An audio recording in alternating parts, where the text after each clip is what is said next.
Evelyne, est-ce que tu peux te présenter? Bonjour Mathieu, moi c'est Evelyne Cantino, je suis la responsable santé des jardins du monde.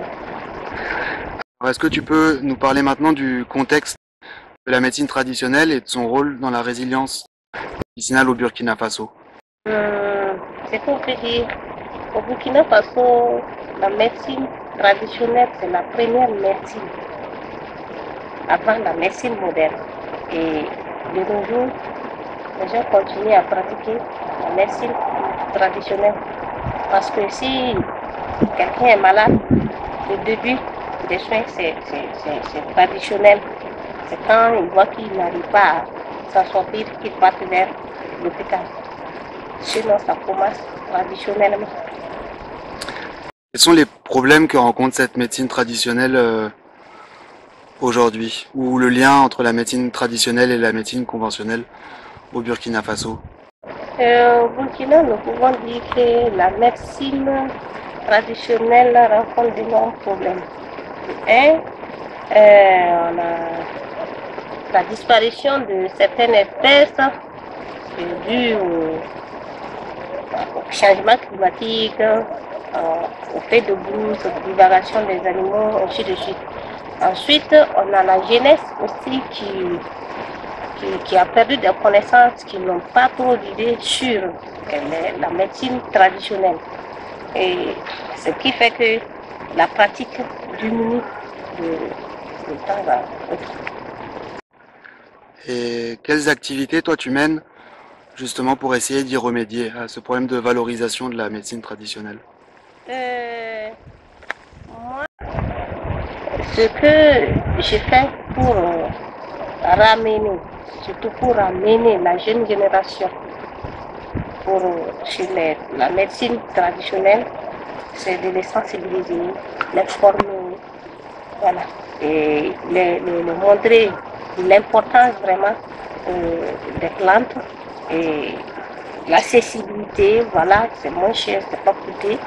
Mais je me dis aussi que c'est parce qu'ils n'ont pas de connaissances, qu'ils ne s'intéressent pas trop souvent, voilà, parce que en Afrique, on dit que si un vieux maire, c'est une bibliothèque qui a brûlé, donc c'est comme ça, ils ont perdu leurs connaissances.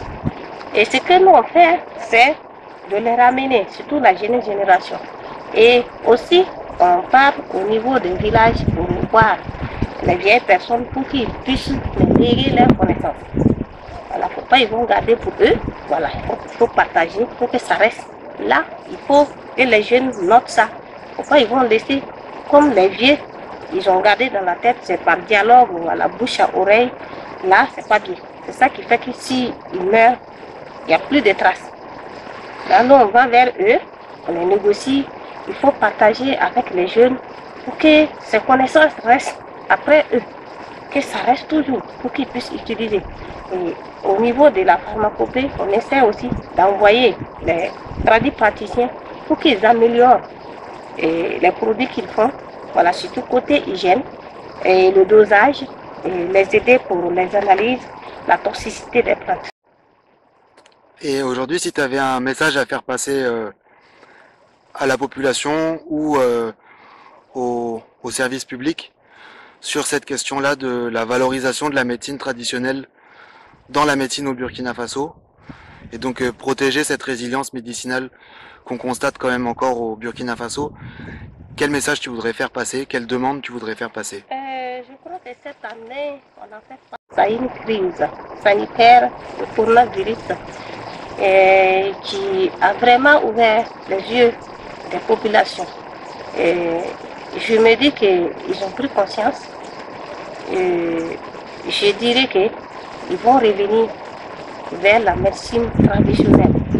Et ce que j'ai ajouté est que l'État doit faire des efforts pour former les jeunes, avoir des écoles de formation sur la médecine traditionnelle.